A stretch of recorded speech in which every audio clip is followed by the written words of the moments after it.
എന്തോ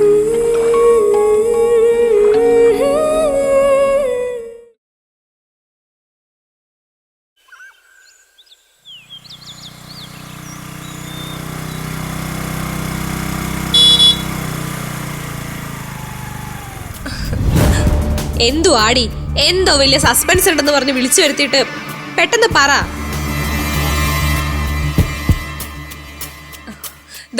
ഇത് കണ്ടോ?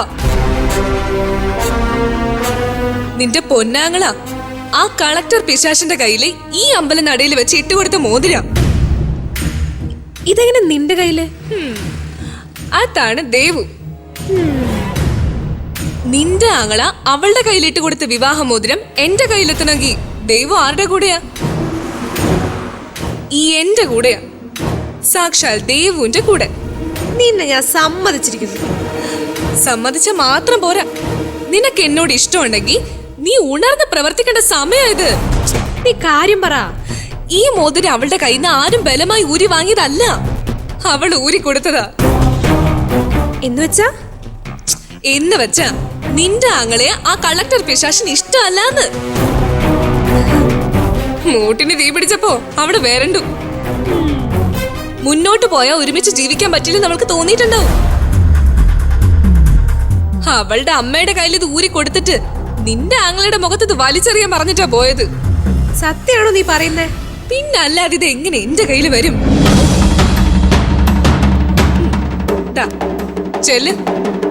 ചെന്ന് നിന്റെ ആങ്ങളെ എവിടെ ഉണ്ടെങ്കിലും ആ ഉള്ളം കയ്യിൽ വെച്ച് കൊടുത്തിട്ട് പറ, ഈ അമ്പല നടയിൽ വെച്ച് ഈ സുന്ദരമായ വിരലിലേക്ക് അത് അണിയിക്കാൻ.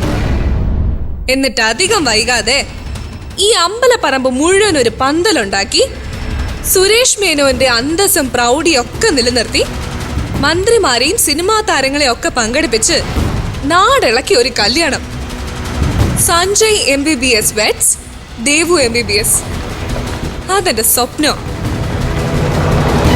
ഇനിയെല്ലാം നിന്റെ കയ്യില. അപ്പൊ കാണാം.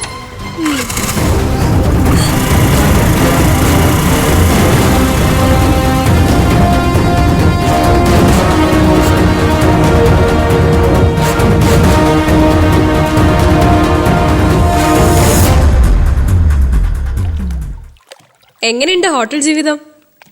മനസമാധാനമുണ്ട്. അതിനർത്ഥം വീട്ടില് ഞങ്ങൾ ആരും ചേട്ടന് തലയ്ക്ക് സ്വയം തരുന്നില്ല എന്ന് അല്ലേ? എന്താ സംശയം? ഒരു ദേവുവിന്റെ കാര്യവും പൊക്കിപ്പിടിച്ച് ഏത് നേരവും മാറി മാറി ഓരോരുത്തർ വന്നോളൂ. അത് പിന്നെ അങ്ങനെയല്ലേ? കുടുംബത്തിലെ മൂത്തൊരു ആൺതരിയുടെ വിവാഹത്തെ കുറിച്ച് എല്ലാവർക്കും ആകാംക്ഷ പ്രതീക്ഷയൊക്കെ ഉണ്ടാവില്ലേ? വിവാഹം കഴിക്കുന്ന ആളെക്കാൾ ആകാംക്ഷയൊന്നും ചുറ്റും കൂടി നിൽക്കുന്നവർക്ക് ഉണ്ടാവേണ്ട ആവശ്യമില്ല. അത് ചേട്ടന്റെ കാഴ്ചപ്പാട്. ഞാനൊരു കാര്യം ചോദിക്കട്ടെ? ചേട്ടനും അച്ഛനും അമ്മയും എല്ലാം ചേർന്ന് എനിക്ക് പറ്റിയൊരു ചെക്കനെ കണ്ടുപിടിച്ചെന്നിരിക്കട്ടെ. ഈ സമയത്ത് ഞാനൊരു ചെറുക്കനെ കണ്ട് ഇഷ്ടപ്പെട്ട് വിവാഹം ചെയ്തു തരണമെന്ന് ആവശ്യപ്പെട്ട നിങ്ങൾ എന്നെ കൊന്നുകളയില്ലേ? എടി, നമ്മുടെ നിലയ്ക്കും വിലയ്ക്കും പറ്റിയ നല്ല ബന്ധമാണെങ്കിൽ അംഗീകരിക്കും. ആണല്ലോ. ഇവിടെ അച്ഛനും അമ്മയ്ക്കും നമ്മുടെ നിലയ്ക്കും വിലയ്ക്കും പറ്റിയ ബന്ധമല്ല ചേട്ടൻ കണ്ടുപിടിച്ചിരിക്കുന്നതെന്ന് തോന്നിയതുകൊണ്ടല്ലേ അവരെ എതിർക്കുന്നത്? അല്ല, അവർക്ക് ഞാൻ ദേവുവിനെ വിവാഹം കഴിക്കാത്തതിന്റെ കുഴപ്പമാണ്. അത് നിനക്കുണ്ട്. എനിക്കുണ്ട്, സമ്മതിച്ചു. കാരണം ഞാനും ദേവു ഉറ്റ ഫ്രണ്ട്സാ. ആ നിലയ്ക്ക് ദേവു ചേട്ടന്റെ ഭാര്യയായി നമ്മുടെ വീട്ടിലേക്ക് വന്നാ എനിക്ക് മിണ്ടാനും പറയാൻ ഒരാളായല്ലോ. സാന്ദ്രയും വളരെ ഫ്രണ്ട്ലിയാ. മിണ്ടുന്നതിനും പറയുന്നതിനൊന്നും ഒരു കുഴപ്പമില്ല. കുട്ടിക്കാലം മുതലുള്ള ഫ്രണ്ട്ഷിപ്പും ഇതും തമ്മിൽ വ്യത്യാസമുണ്ട്. നിന്റെ ഫ്രണ്ട്ഷിപ്പ് ഊട്ടി ഉറപ്പിക്കാൻ വേണ്ടി ഞാൻ എന്റെ ആഗ്രഹങ്ങളും സ്വപ്നങ്ങളും മറച്ചു വെച്ച് ദേവുവിനെ വിവാഹം ചെയ്യണമെന്ന് അല്ലേ? അതൊക്കെ അവിടെ നിൽക്കട്ടെ. സാന്ദ്ര വിളിക്കാറുണ്ടോ? ഇല്ല, ഞാനിവിടെ ഹോട്ടലിലാണ് താമസമെന്ന് പോലും സാന്ദ്രയ്ക്ക് അറിയില്ല. ഒരു വട്ടം കൂടെ ചോദിക്കട്ടെ, ആ ബന്ധത്തിൽ നിന്ന് ചേട്ടൻ ഒഴിഞ്ഞൂടെ? എനിക്ക് ഒരു തീരുമാനമുള്ളൂ. പല വട്ടം ഞാൻ പറഞ്ഞു കഴിഞ്ഞു. അച്ഛൻ ഇവിടെ വന്നപ്പോഴും ഞാൻ വ്യക്തമായിട്ട് പറഞ്ഞതാ. ഇപ്പൊ ഒന്നുകൂടി എൻ്റെ അടുത്തൊന്ന് പറഞ്ഞു നോക്കാൻ, സമ്മതിപ്പിക്കാൻ. അച്ഛനും അമ്മയും നിന്നെ പറഞ്ഞു വിട്ടതാണെന്നും എനിക്കറിയാം. അല്ല, ചേട്ടന്റെ പല കണ്ടെത്തലുകളും തെറ്റാണ്. ഞാൻ ഇവിടേക്ക് വന്നത് ആരും അറിഞ്ഞിട്ടില്ല. ഞാൻ ചേട്ടനൊരു സമ്മാനം തരാൻ വേണ്ടി വന്നതാ. ഇതാ.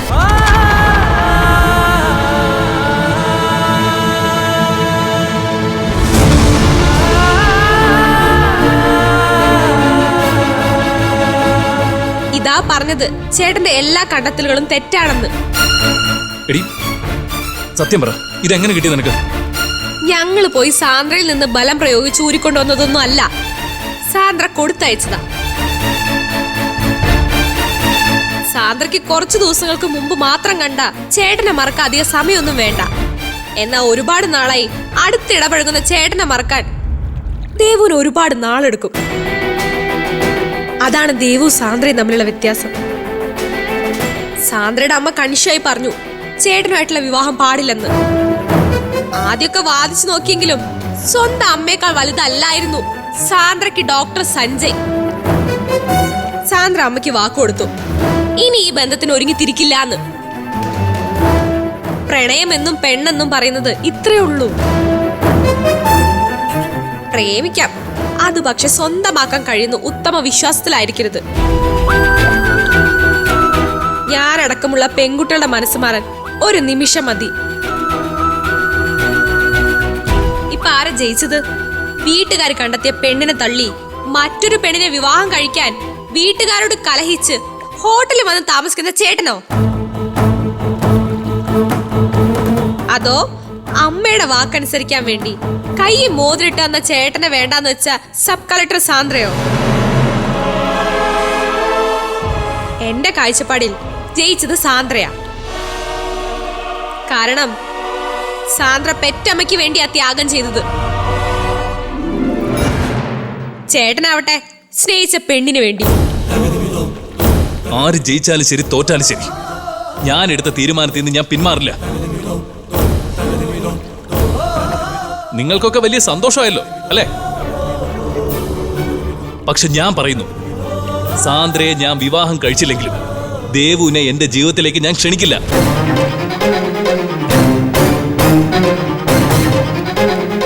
അതല്പം ധിക്കാരപരമായ ചിന്തയാണ്. ചേട്ടൻ ആലോചിക്ക്. ഒരല്പം സ്പേസ് ചേട്ടനുള്ളിൽ ദേവുവിനുണ്ടെങ്കിൽ നമുക്ക് നടത്താം. വേണ്ട, നീ കൂടുതലൊന്നും പറയണ്ട. ഓക്കോ, പോവാൻ. ശരി, ഞാൻ പോയിക്കോളാം.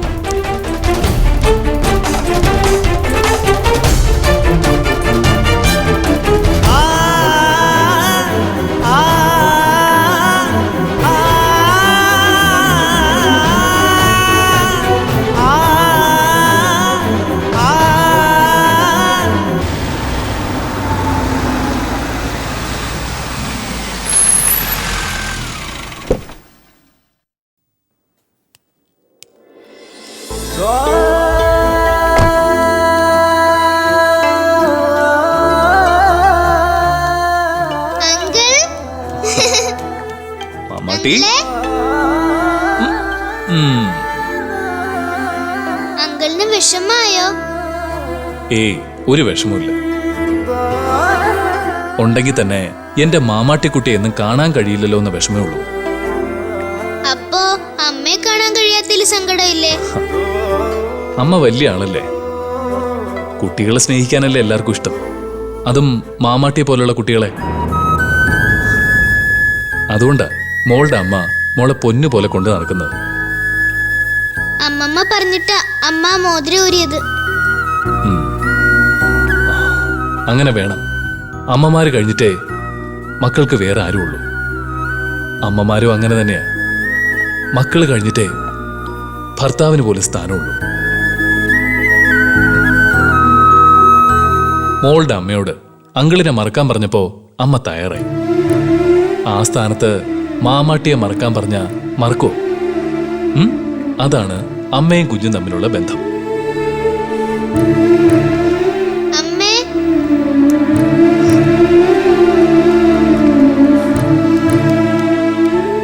വാ അമ്മേ, അങ്കിള് പാവാ. വാ, കേറ്. വാ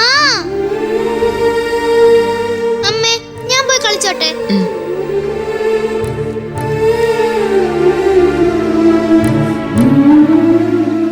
ഞാൻ വിചാരിച്ചത് താൻ വരില്ലെന്നാ. എന്റെ അവസ്ഥ സഞ്ജയ് മനസ്സിലാക്കണം. അല്ലെങ്കിലും തെറ്റ് എന്റെ ഭാഗത്താ. ഒരു മുന്നറിയിപ്പും കൂടാതെ ആ റിങ് ഇട്ടത് ശരിയായില്ല. നമ്മുടെ 2 വീടുകളിലും അറിയിക്കണമായിരുന്നു. പരസ്പരം മനസ്സുകൊണ്ട് തിരിച്ചറിയണമായിരുന്നു.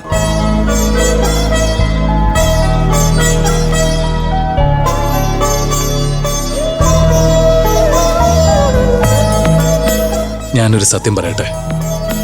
സാന്ദ്രയേക്കാൾ മുമ്പ് ഞാൻ ഇഷ്ടപ്പെട്ടത് മാമാട്ടിയായിരുന്നു.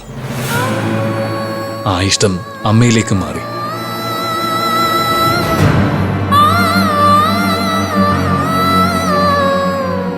എന്റെ കാര്യത്തിലും അങ്ങനെ തന്നെയായിരുന്നു. വിവാഹം, പ്രണയം എന്നുള്ള കാര്യങ്ങളൊന്നും ചിന്തിച്ചിട്ടേയില്ല. ഒരുപാട് കഷ്ടപ്പെട്ട് പഠിച്ച ഈ നിലയിലെത്തിയത്. സമൂഹത്തിന് വേണ്ടി ഒരുപാട് ചെയ്യാനുണ്ട് എന്നെപ്പോലുള്ളൊരു ഉദ്യോഗസ്ഥയ്ക്ക്. മാക്സിമം അത് ചെയ്യാനായിരുന്നു താല്പര്യം. പക്ഷെ എന്റെ ജീവിതത്തിലേക്ക് മാമാട്ടി കടന്നു വന്നത് ഒട്ടും പ്രതീക്ഷിക്കാതെയാണ്. ഞാൻ അവളെ ഒരുപാട് സ്നേഹിച്ചു പോയി, പിരിയാനാവാത്ത വിധം.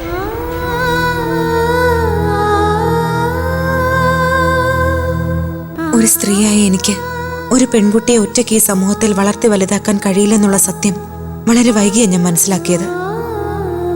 ഒരാൺതുണ വേണം. പക്ഷെ ഇത്രയും മുതിർന്ന ഒരു പെൺകുട്ടിയെ മകളായി കാണാനും സ്നേഹിക്കാനും ഏതെങ്കിലും ഒരു പുരുഷന് കഴിയുമോ എന്ന് സംശയം ഉണ്ടായിരുന്നു.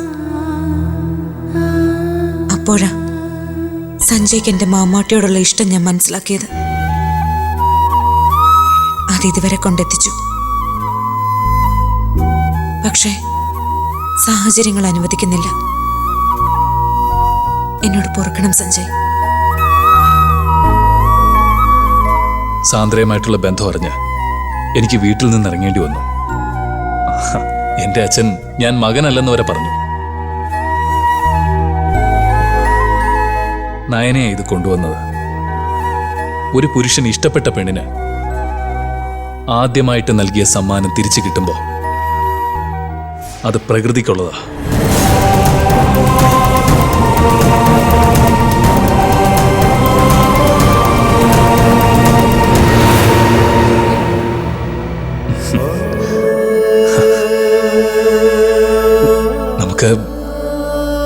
നമുക്കിനി നല്ല ഫ്രണ്ട്സ് ആവാം.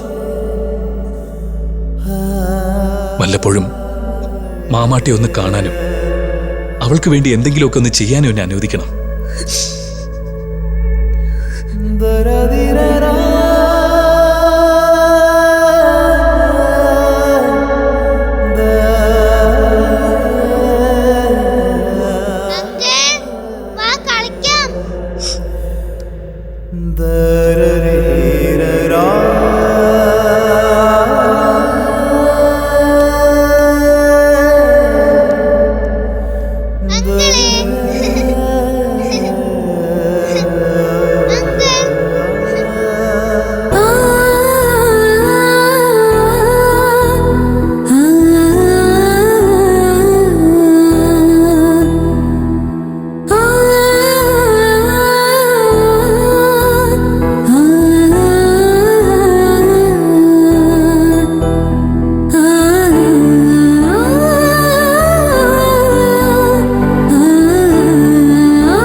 ഹലോ.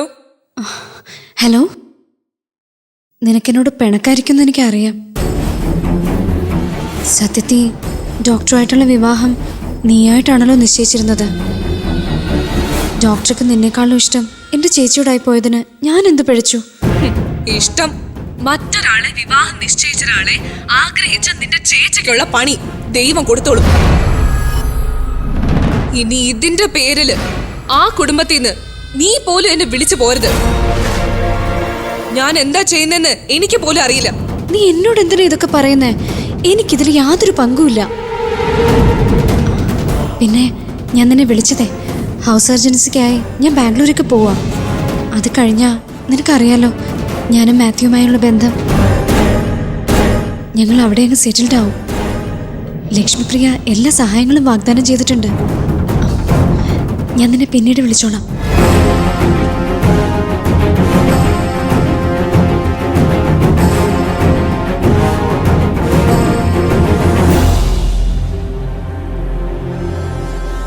എനിക്ക് മനസ്സിലായി ഞങ്ങളുടെ വരവ് ചേട്ടന് ഇഷ്ടായില്ല എന്ന്. ചേട്ടൻ പറഞ്ഞ കാര്യങ്ങൾ ഞാൻ ദേവുവിനോട് പറഞ്ഞു. അപ്പൊ അവൾക്ക് ഒരേ നിർബന്ധം, ചേട്ടനെ നേരിൽ കണ്ട് സംസാരിക്കണമെന്ന്. സാന്ദ്ര വേണ്ടാന്ന് വെച്ച് പോയതിൽ ഏറ്റവും കൂടുതൽ സന്തോഷിക്കുന്ന ദേവു ആയിരിക്കുമല്ലോ. എന്താ സംശയം? സന്തോഷിക്കുന്നില്ല എന്ന് ഞാൻ പറഞ്ഞ അതെന്റെ മനസാക്ഷി വഞ്ചിക്കലാവും. പക്ഷെ ഇപ്പൊ ഞാൻ വന്നത് മറ്റു ചില സംശയങ്ങൾ തീർക്കാനാ. നയന പറഞ്ഞറിഞ്ഞു സാന്ദ്ര വിവാഹം ചെയ്യാൻ കഴിഞ്ഞില്ലെങ്കിലും സഞ്ജയ് ദേവുവിനെ സ്വീകരിക്കുന്ന പ്രശ്നമില്ലെന്ന്. സഞ്ജയ് ഒന്ന് ഞാൻ ചോദിച്ചോട്ടെ, ഇത്രയ്ക്ക് വെറുക്കാൻ മാത്രം എന്ത് തെറ്റാ ഞാൻ സഞ്ജയനോട് ചെയ്തത്? ഈ കാലയളവിൽ ഒരിക്കലും സഞ്ജയ്ക്ക് ഇഷ്ടപ്പെടാത്തത് എന്തെങ്കിലും ചെയ്തതായി എനിക്ക് ഓർമ്മയില്ല. പിന്നെ എന്തിനാ എന്തെങ്കിലും ഇൻസൾട്ട് ചെയ്യുന്നത്? എനിക്കതൊന്ന് അറിഞ്ഞാ കൊള്ളാം. ഞാൻ ഒരിക്കലും ദേവുവിന് ഇഷ്ടമല്ല എന്ന് പറഞ്ഞിട്ടില്ല. ദേവു എനിക്കെതിരെ ഒരു തെറ്റും ചെയ്തിട്ടുമില്ല. ഇക്കാര്യങ്ങളൊക്കെ ഞാൻ മുമ്പും പറഞ്ഞിട്ടുള്ളതാണല്ലോ. ഞാൻ ആകെ ചെയ്ത തെറ്റ് കണ്ണടച്ച് വിശ്വസിച്ചു സഞ്ജയ് എന്റെ ആണെന്ന്. അത് ഞാനൊരു സുപ്രഭാതത്തിൽ വിശ്വസിച്ചതല്ല. വീട്ടുകാർ തമ്മിൽ പറഞ്ഞും ആലോചിച്ചും വർഷങ്ങൾ കൊണ്ട് ഉണ്ടാക്കിയ ഒന്നായിരുന്നു. അതെങ്ങനെ തെറ്റാവുന്ന ഇപ്പോഴത്തെ സംശയം. പറ സഞ്ജയ്, ഞാൻ സഞ്ജയ് ഇഷ്ടപ്പെട്ടത് അത്രയ്ക്ക് തെറ്റാണോ? നമ്മളറിയാതെ നമ്മൾ എത്രയോ പേർ ഇഷ്ടപ്പെടുന്നുണ്ടാവും. അതൊക്കെ തെറ്റാണെന്ന് പറയാൻ നമുക്ക് എന്താ അവകാശം? സഞ്ജയ് സാന്ദ്രയുടെ കൈവിരലിൽ മോതിരിട്ടെന്ന് അറിഞ്ഞപ്പോ ഞാൻ തകർന്നുപോയി. പിന്നെ അവിടെ നിങ്ങോട്ട് സത്യം പറഞ്ഞ ഭ്രാന്ത പോലെയായിരുന്നു. അത് എന്റെ കുഴപ്പമല്ല.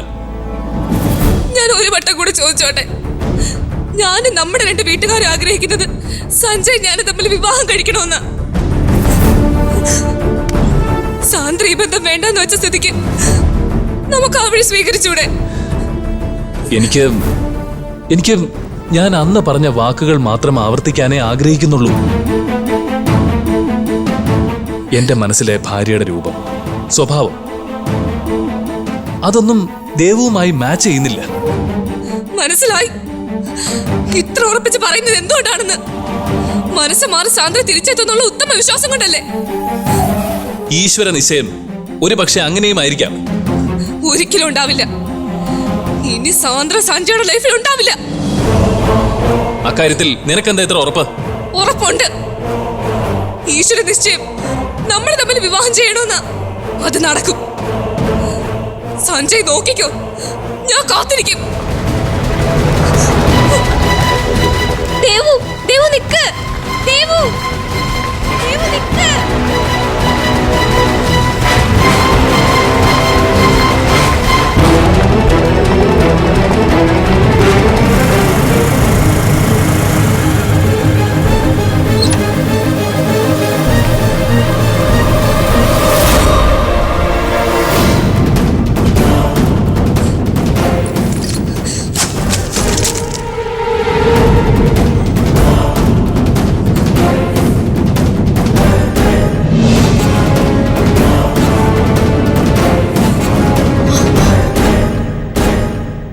എന്താ നീ കാണിക്കുന്നേ?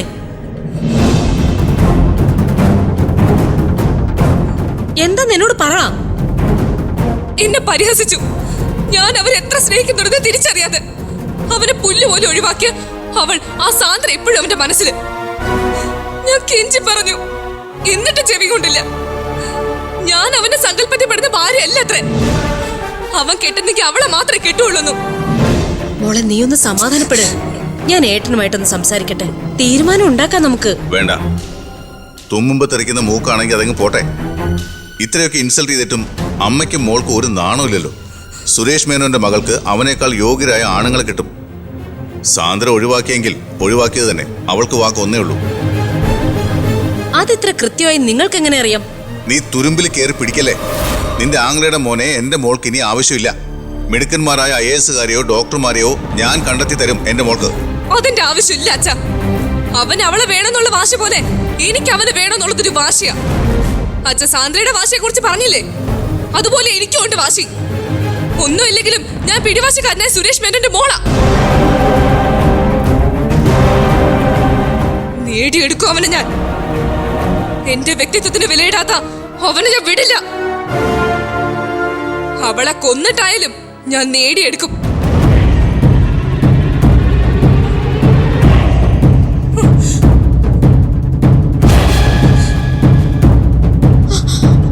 മോളെ ദേവു,